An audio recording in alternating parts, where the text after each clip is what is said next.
Welcome back to the Why Channel, where we uncover the massive forces shaping human history. Today, we are asking a monumental question, one that echoes through the graveyards of fallen empires. Is the United States on the same path to collapse that brought down civilizations before it? Before we witness the potential fall of an empire, please subscribe to the channel, hit the notification bell, and smash the like button to support our journey into the unknown. Okay, let's start with this idea, because it's absolutely crucial for our entire conversation. We're not looking for a perfect one-to-one copy of the past. No, we're listening for rhymes, for echoes, for the patterns in the song of history that are starting to sound eerily familiar. So, here's how we're going to tackle this epic story. First, we'll look at the echoes of empires past. Then we'll examine the deep cracks forming from within. We'll pan out to the shifting world stage before making the case for resilience. And finally, we'll stare into the uncertain horizon. We have to begin our journey by rewinding the clock way back, almost 2,000 years. Because you see, countless historians and analysts are looking at the United States today, and what they see are chilling parallels to the final, chaotic days of the Roman Republic. And this is where it gets a little spooky. Look at how these themes just rhyme across the centuries. You had this slow erosion of political norms, the traditions that held everything together. You see this intense rising social and political polarization tearing society into warring camps. And then you see the rise of powerful figures who just treat the old rules with contempt, painting themselves as the only ones who can save the nation. All right, now let's bring our focus into the blinding light of the present day. Because historians have identified a whole checklist of internal pressures, classic textbook red flags for a civilization in deep, deep trouble. And well, some of those flags are being raised right now. You know, some analyses have found at least 15 of these recurring warning signs. But these three are the big ones that always seem to rise to the top. First, widening wealth inequality. It just eats away at social trust, just like it did in Rome. Second, corruption at the very top, which cripples the government's ability to solve real problems, a huge factor in the fall of China's Han Dynasty. And third, escalating internal conflict, which can tear a society to shreds from the inside out.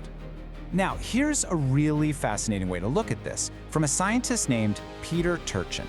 He calls it elite overproduction. Just think about it. What happens when a society produces way too many highly educated, super ambitious people all fighting for a tiny number of top jobs? Well, you create this volatile group of what he calls counter-elites, and they have every reason in the world to want to tear down the existing system, just to make room for themselves. It's like a political time bomb. And of course, you have to follow the money. Investor Ray Dalio has this incredibly powerful theory he calls the big debt cycle. He argues that over long periods, like a century or so, nations pile up so much debt that it becomes this giant, unmanageable monster. It creates this feedback loop of economic pain and political chaos that's almost impossible to escape without a massive upheaval. And in his analysis, the US is squarely in the final, most dangerous stage of that cycle. To make that feel a little more real, Dalio's research shows what it would actually take to get the US budget back to a stable level.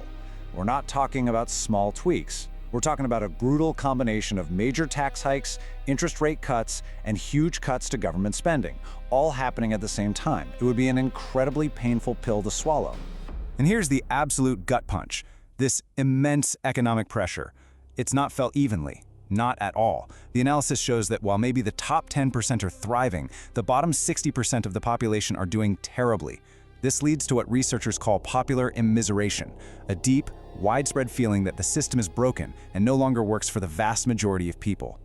Now, as if the storm brewing inside wasn't enough, the entire global chessboard is being rearranged. The world outside is changing dramatically, adding a whole new layer of external pressure to this story. The historian Paul Kennedy gave us a classic term for this: imperial overstretch. His theory is simple but profound. A great power's military might is completely dependent on its economic foundation. So, when its global military commitments get so expensive that its own economy can no longer support them, well, that's when the long, slow period of decline begins. Today, it is undeniable.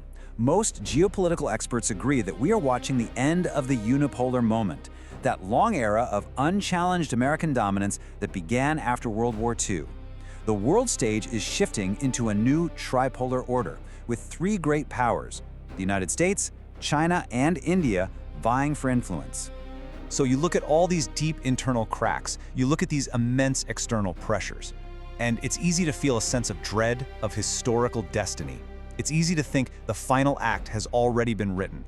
But that is only one side of this epic tale, because the story does not end there. Unlike the great empires of the past, the United States holds several unique, powerful advantages, special buffers that completely defy any simple comparison to Rome or anyone else. I mean, just think about this fortress of resilience. First, its geography is a literal fortress, protected by two massive oceans. Second, it has achieved energy independence, a luxury few empires ever knew. And third, it is still the undisputed, unmatched global hub for technological innovation powered by the most sophisticated capital markets the world has ever seen, the money that fuels the future. And let's just pause on this energy point, because it's a new development and it's an absolute game changer. Being energy self-sufficient provides a massive strategic and economic shield against global shocks and geopolitical games that other nations are completely exposed to. And if you want to see that strength in black and white, here it is. As of 2023, the huge majority of America's energy comes from its own natural gas and petroleum. It is, quite simply, the world's largest producer. So here we are, left with two powerful, competing destinies. One is a story of historical cycles, all pointing towards inevitable decline. The other is a story of modern, unique resilience. So the question becomes, how do these two titanic forces resolve? The future is not a destination we are heading to. It is an ongoing, brutal contest. It's a tug of war between these powerful forces of decay we've talked about: debt, division, overstretch, and these equally powerful, unique sources of strength: geography, energy, and innovation. And maybe, just maybe, the entire outcome hinges on this one concept, something you could call the governance gap. It is a race between a society's ability to adapt its core institutions to blindingly fast change and the risk of those same institutions being fractured and totally overwhelmed by it all. This quote really cuts to the very heart of the entire drama. History can give us a map. It can show us the recurring dangers, the patterns of failure. But it cannot write our destiny. The path we take is, in the end, a choice. And that leaves us with the one essential question. The debate isn't truly about whether collapse is coming. It's about whether America's profound, deep-seated capacity for renewal is ultimately stronger than the powerful forces of disintegration pulling it apart. The final verse of this epic song has not yet been written. Thank you for watching and exploring the fate of empires with us. If this epic journey changed how you see the world, please subscribe to the Y channel, turn on the bell, like this video, and share it with everyone so they can prepare for what comes next.